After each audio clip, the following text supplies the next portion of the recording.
Passionnés de vallée de course au large, bonjour. Et bienvenue à ce nouvel épisode d'Actu Large, l'émission où je résume l'actualité de la course au large tous les samedis à 18 h. Aujourd'hui, dans un premier temps, on va parler de la Global Solo Challenge qui continue avec malheureusement 2 abandons cette semaine, une semaine compliquée. Ensuite, on va parler de l'Arkea Ultimate Challenge qui lui aussi continue avec encore une escale. Ensuite, on va parler de la Clipper Wound the World qui est en train de se terminer, l'étape est en train de se terminer. Et enfin, on parlera de l'Ocean Globe Race avec la première victoire de Penvik. Du coup, je vous rappelle que si vous voulez rien louper des prochaines vidéos, n'hésitez pas à vous abonner et à activer la petite cloche de notification. Et si vous voulez me retrouver en live, je suis en live quasiment tous les jours, sauf que j'ai indiqué dans le planning qui est en post communauté sur YouTube, sur la chaîne principale sur ma chaîne principale ou sur mon Discord. N'hésitez pas à nous rejoindre en live, c'est trop cool les lives.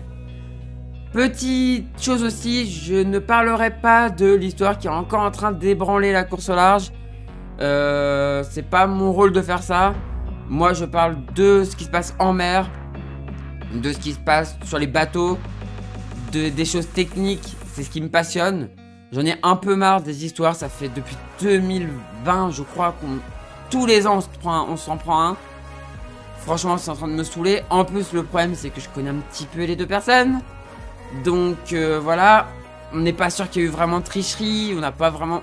Moi j'ai pas vu les screens quoi, enfin j'ai rien vu donc je ne sais pas. Donc je ne peux pas vous en parler, je ne ferai pas comme certaines personnes qui en parlent et qui n'ont rien vu. Donc je n'en parlerai pas dans les actus larges. Voilà, du coup on commence tout de suite avec la Global Solo Challenge.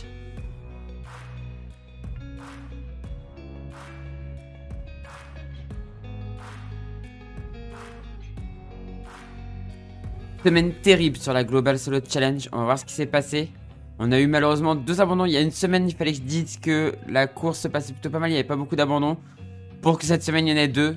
Et donc on va pouvoir le voir ici, l'abandon de Ronnie Simpson qui a même abandonné son bateau suite à un dématage et une tempête qui est arrivée. Et du coup il a été mis sur un autre bateau, donc son bateau est à l'abandon en mer. Est-ce qu'il y aura des opérations pour aller le rechercher? Je ne sais pas. Et l'abandon aussi de William McBrain sur voie d'eau qui lui aussi a été secouru. Mais voilà, 2 gros abandons cette semaine. Ça fait un peu chier. Et par contre un passage de Cap Horn, David Linger qui a passé le Cap Horn. Et au nord on voit la remontée toujours. On voit toujours la remontée. Alors il a passé le Cap Horn mais il s'est arrêté. Donc David Linger, j'ai oublié de lui dire, mais il s'est arrêté pour réparer une avarie. Alors, j'ai pas parlé de Padelvin Nadvomi aussi qui a abandonné. Et la suite, il y a encore des bateaux qui n'ont pas encore passé le... Enfin, il y a un bateau qui est en train de passer à Nouvelle-Zélande à ce moment-là. Alors, on va voir la situation actuelle bientôt. Et voilà, donc un bateau qui a passé à Nouvelle-Zélande et un autre qui est en train de passer juste au sud, le souffle de la mer 2. Donc là c'est un bateau qui normalement devrait être loin devant parce que ça fait partie des bateaux qui sont partis assez tôt. Mais c'est un bateau qui a fait plusieurs escales donc qui est très en retard. Et un Open 40 qui ferme la marche. Puisque derrière il n'y a plus rien. Derrière il n'y a plus rien. Si on regarde la situation actuelle, on retrouve du coup Mougli en tête. Philippe Delamare qui est plus très loin de l'arrivée. 1034 000 de l'arrivée. Donc ça va se finir dans les... Ouais, dans les 10 jours quoi, à peu près. Ensuite, First Light, enfin 10, un peu plus de 10 jours peut-être. First Light qui est derrière, qui est en train de passer l'équateur normalement. Si on regarde bien, on va mettre la grille. Voilà, il est encore dans le sud, mais l'équateur est juste devant lui. Derrière, on retrouve Andrea Moura qui remonte fort, hein, qui va vite. Hein. Mais après, il a un bateau très rapide, Andrea Moura. Donc, il remonte assez fort. Derrière, on va retrouver Riccardo Tossetti, donc, qui est sur un classe 40. Et on a un bateau qui tente une option, là. K1 3 Unicancer qui tente une option. François Gouin qui passe un peu au milieu. À voir ce que ça peut donner. Derrière, du coup, toujours en escale, Koala Maoli de David Linger qui est toujours en escale. Donc comme on a déjà pu le voir, on retrouve Alessandro Tossetti qui a passé la Nouvelle-Zélande. Le Souffle de la Mer 3, Louis Robin qui est en train de passer sous la Nouvelle-Zélande. Et enfin le dernier, un Open 40, Kevin Le Poitvin qui va passer la Tasmanie dans pas longtemps et donc qui va sortir de l'océan Indien pour commencer enfin la traversée du Pacifique. Donc la course est encore très longue à suivre. Il y a encore un long moment avant que tout le monde soit arrivé. On va regarder un petit peu la météo. Un peu la situation dans laquelle ils sont. On peut remarquer que Mowgli, donc Philippe Delamarre, est pas très loin de rentrer dans les systèmes dépressionnaires du Nord. Même si là on a un anticyclone, mais au-dessus, il a un petit passage là. Je sais pas si... On va regarder vite fait s'il se referme ou pas, ce passage. Ah mince, il se referme. Dommage pour lui, ça se referme. Donc ça sera plus de 10 jours, je pense. Parce que, ouais, ça se referme, mais c'est pas... C'est pas l'idéal derrière. Ça risque d'être du prêt pour le final. Ça risque d'être du prêt pour le final, parce que même s'il arrive à choper ça, il va être sûrement là-dedans, peut-être. C'est pas l'idéal. Donc ça va être sûrement un final au prêt pour Philippe Delamarre. Ça va pas être une fin facile, en tout cas. Donc ouais, la semaine prochaine, c'est sûr qu'on le retrouve. Et pour la semaine d'après, je sais pas. Franchement, je sais pas. Mais ça va être compliqué à la fin. First Light, du coup, qui est dans le poteau noir. Mais qui devrait assez vite retoucher les vents de... Enfin, les alizés de l'hémisphère nord. Andrea Moura qui passe derrière une dépression. Qui essaie de passer derrière une dépression pour pouvoir remonter. Plutôt pas mal. Riccardo Tossetti qui, lui, est au près à l'arrière dans un petit système. Et qui va se retrouver au près. Par contre... François Gouin sur son classe 40, lui, a tente l'option de passer par le portant par ici. C'est plutôt pas con. C'est plutôt pas con, ça a tenté en tout cas. Ici, bah là, il est à l'arrêt, mais clairement, il serait dans des conditions pas mal pour repartir. Là, c'est un abandon. Et eux, bah, ils sont dans des systèmes dépressionnaires des mers du Sud. Au portant, alors là, un petit peu mieux ici. Bon, ici, ça va encore. Et là, par contre, c'est un tout petit peu plus VMG, mais ça va. Il peut quand même faire de la ligne droite. Donc, gagner des 1000, voilà. Mais en tout cas, cette course est toujours cool à suivre. Et bien évidemment, on refera le point dans une semaine d'Actu Large.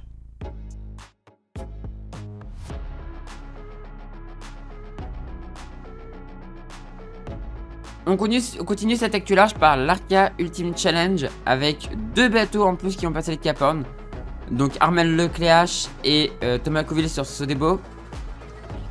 Et on peut voir toujours la remontée tranquillou de Charles Caudrelier. Franchement, il est bien. Hein. Et on a une nouvelle avarie pour Armel. On a une nouvelle avarie pour Armel de Safran à remplacer. Donc il fait escale à Rio. Donc il aura fait 2 escales Armel. Pour l'instant, le seul bateau qui n'a pas fait escale, c'est Gitana. En vrai, du coup, la victoire est méritée. Hein. 0 escale et tout, s'il y arrive, la victoire est totalement méritée. Donc Sodebo qui va passer devant Armel Lecléache. Donc Thomas Coville qui va passer devant Armel Lecléache. Actual 4ème, toujours dans le Pacifique. Donc là, les deux ont passé le Cap Horn du coup.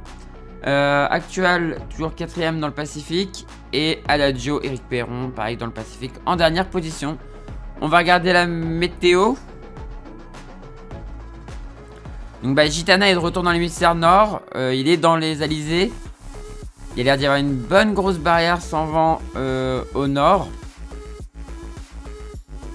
Alors comme d'habitude, la météo avec ces cartos là, voilà. Vous le savez.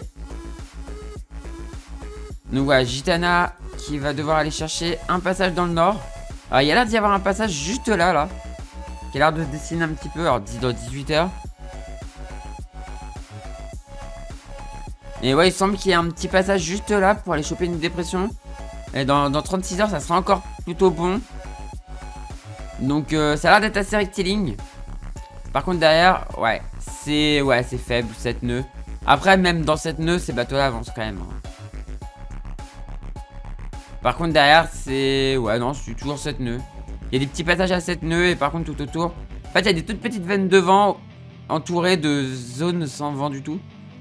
Donc il va falloir essayer de s'engouffrer dans ces petites veines de vent pour pouvoir gagner les dépressions du nord. Si on vient voir Sodebo. Sodebo, bah, il joue dans la même dépression qu'on a vu juste avant. Avec Ventos di Sardegna. Il joue dans la même dépression. Il est juste à l'arrière de la dépression. Ce qui lui permet de remonter assez facilement vers le nord. Au portant. On voit que la dépression avance pas très vite. Elle a la même l'air de plutôt descendre plein sud. C'est assez bizarre. Ouais, elle a une trajectoire très bizarre cette dépression. Regardez, en fait, normalement, les dépressions, elles font souvent, elles font ça, elles partent comme ça et elles partent comme ça. Et là, cette dépression, elle part comme ça. C'est assez particulier. Mais du coup, elle aide un petit peu Thomas. Par contre, derrière, il y a une zone de molle, donc il va pas falloir qu'il traîne. Normalement, ça devrait quand même pouvoir le faire pour pouvoir choper après les alizés là. Et aller s'engouffrer dans les alizés. Si on regarde derrière pour les deux derniers.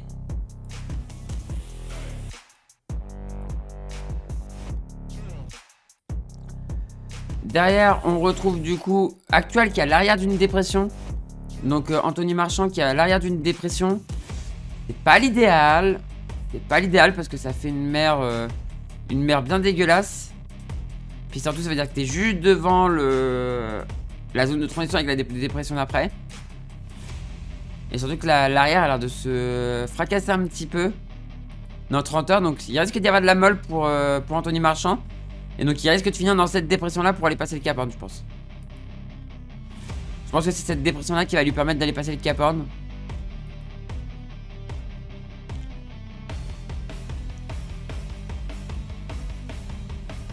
Voilà, avec des vents qui rentrent là. Et là je pense que du coup ce sera vraiment cette dépression là. Et si on regarde, bah ça sera un peu la même chose. Sauf que Adagio y est déjà. Donc Adagio va peut-être pouvoir revenir un peu sur Actual. Adagio il est déjà dans cette dépression. Et du coup, lui va pouvoir continuer avec sa dépression, je pense. Et aller franchir le Cap Horn à la suite. En restant dans du vent fort. Enfin, assez fort et bien orienté. Pour aller passer le Cap Horn avec des conditions qui n'ont pas l'air super violentes, quoi. Il y a 26, 27 nœuds. Pour le Cap Horn, ça va, quoi. Ça peut être pire au Cap Horn. Ça peut être bien pire.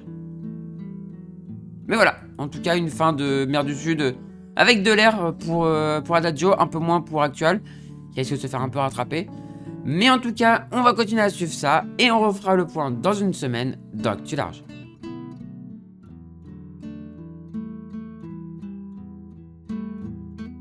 On continue l'Actu Large avec la Clipper Wound the World qui continue. Et on va voir ce qui s'est passé cette semaine avec le passage de l'Ocean Sprint. Donc on voit que c'est serré. On voit que c'est serré. Et on voit qu'il y a des bateaux qui tentent. Hein. Il y a des bateaux qui ont clairement tenté le coup d'aller au plus court. Pour tenter d'avoir l'Ocean Sprint. Et donc si on regarde bien. Alors on va ralentir le temps pour voir un peu. On peut voir que c'est Persévérance qui passe devant.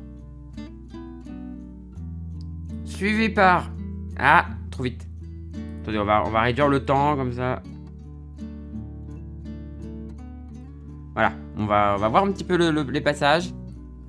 Donc, comme on a vu... Persévérance passe en tête, suivi par Zunai,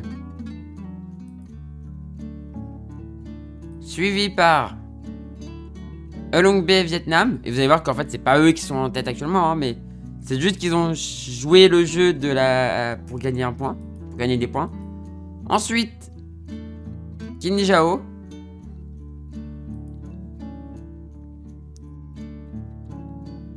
En fait, c'est un peu comme sur le Tour de France, il y en a qui vont aller jouer l'étape et d'autres qui vont aller jouer les points. Bah là, c'est pareil. Unicef, du coup, ici, qui est passé après. Et là, bataille serrée. Voilà, je ne saurais même pas dire qui c'est qui est passé devant. Ensuite, on a eu le passage de d'Artulid, Yacht Club de Punta del Este.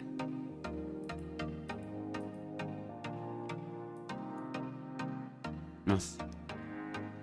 Ensuite, Or East and Ocean. Et enfin, Ben Kezela en dernière position. Le passage dans le nord ici. On va regarder un petit peu la suite. Et vous voyez les bateaux qui sont passés au sud, c'est pas forcément eux qui sont devant maintenant. Hein. Si on regarde bien, clairement, pas du tout. Elle, bah, là, celui qui est passé 4ème, bah, c'est lui qui est en tête. C'est clairement, on pourrait dire que Kinjo joue la victoire. Joue la win sur l'étape. Alors que les autres ont plutôt essayé d'aller chercher le sprint. On voit des bateaux qui jouent qui tentent de se mettre en fantôme pour pouvoir essayer de se démarquer un petit peu. On voit que c'est serré quand même. Hein. C'est serré quand même. Ça va chercher la marque. Et là, on commence le contournement de l'île avant d'arriver à Halong Bay. Donc Halong Bay Vietnam d'ailleurs qui est le nom d'un des bateaux. Et qui malheureusement est que 5ème de son étape. On va regarder la météo. Alors, la météo pour la zone qui nous intéresse, donc on est ici. Donc du côté, en fait c'est du côté de Hanoï. C'est du portant, donc le final plutôt sympathique au portant. Avec de l'air. Ouais non, final sympathique en vrai. Final sympathique avec du portant. Alors c'est du VMG. Donc il va y avoir sûrement des empannages à faire. Essayer de bien glisser. Mais c'est sympathique comme final. Hop, en plus il y a vraiment. Par exemple là il y a de l'air. Bon ils seront sûrement. Les premiers seront sûrement arrivés mais il y a de l'air, c'est plutôt cool. Ça va être sympathique cette fin d'étape. Et bien sûr on verra qui a gagné. Et on verra le classement final de cette étape dans une semaine dans Actu Large. Et on finit cette Actu Large par l'Ocean Globe Race qui elle aussi continue pour ceux qui sont pas encore arrivés, puisque les premiers sont arrivés sur cette étape, sur cette longue étape par le Cap Horn. Et on a du coup enfin une victoire de Pendwick. Enfin ils se sont pas fait avoir. Et donc voilà, victoire de Pendwick. On va regarder un petit peu l'arrivée là entre les bateaux suivants. Et on peut voir que c'est très serré entre Spirit of Helsinki et Maiden. Mais c'est Spirit of Helsinki qui arrive devant Maiden. Ensuite, on a l'arrivée de Neptune.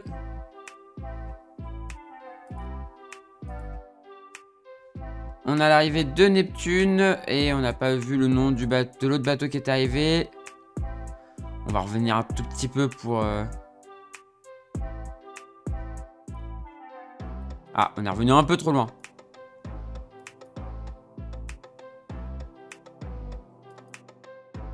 Ah, c'est ce bateau-là que je voulais voir.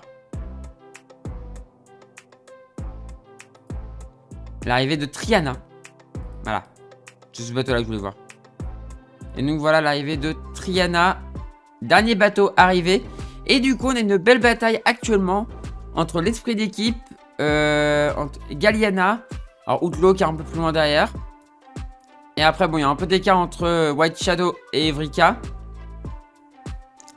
Sterna qui remonte mais qui est vraiment esselé. Explorer aussi un peu esselé. Et Translate 9 toujours en escale. Plus du tout de bateaux dans le Pacifique. Tout le monde a passé le Cap Horn. Et tout le monde maintenant devrait arriver assez rapidement. On espère que Translate 9 va pouvoir repartir rapidement. On va regarder la météo du coup pour les prochains jours pour tout le monde. Donc on voit qu'au sud là-bas ça joue avec une dépression. Donc ça va remonter assez vite. Sterna est actuellement à 8 nœuds 1, ça trace. Et là 4 nœuds 5, il est un peu en bordure donc c'est un peu compliqué. Mais derrière ça devrait aller plus vite. Eux sont au près 6 nœuds 5 et 5 nœuds 6. Et derrière, pareil, c'est au près, mais ça va peut-être se débrider un petit peu dans les... Ouais, ça va se débrider un petit peu pour eux. Sauf que ça va aussi mollir. Mais ça va devenir une course de vitesse en ligne droite pour eux 3 là.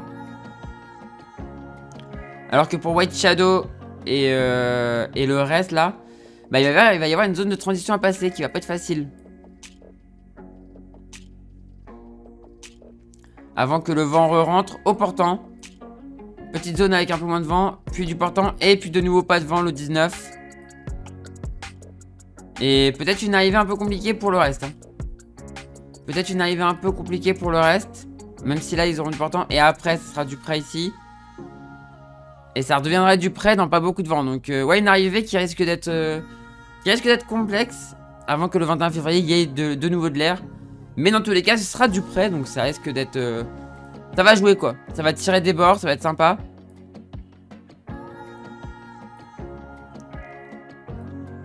Avant que ouais non, c'est souvent quand même du vent de face pour remonter, donc ça va être sympathique ce final. Et bien évidemment, on verra comment ça s'est passé dans une semaine dans Actu Large. Voilà, c'est la fin de cette vidéo. Comme d'habitude, petit appel au sponsor. Si vous connaissez quelqu'un qui connaît quelqu'un, ou si vous êtes vous-même chef d'entreprise, n'hésitez pas à aider les skippers en recherche de sponsors. C'est super important pour eux et c'est un très bon retour sur investissement pour vous, malgré ce qui se passe actuellement. Croyez-moi que c'est un très bon retour sur investissement. Tous les sponsors qui ont fait de la course au large l'ont dit. Donc n'hésitez pas à aller aider les skippers. Je compte sur vous. Du coup, c'est la fin de cette vidéo. Si elle vous a plu, on fait briller le pouce en l'air. N'hésitez pas à commenter et à partager. Et si vous n'êtes toujours pas abonné à la chaîne, n'hésitez pas à vous abonner pour ne rater des prochaines vidéos. Quant à moi, je vous dis à la prochaine pour une prochaine vidéo sur la chaîne Toria ou pour un live sur Twitch et YouTube sur la chaîne principale. Et du coup, ciao tout le monde. Ciao, ciao, ciao.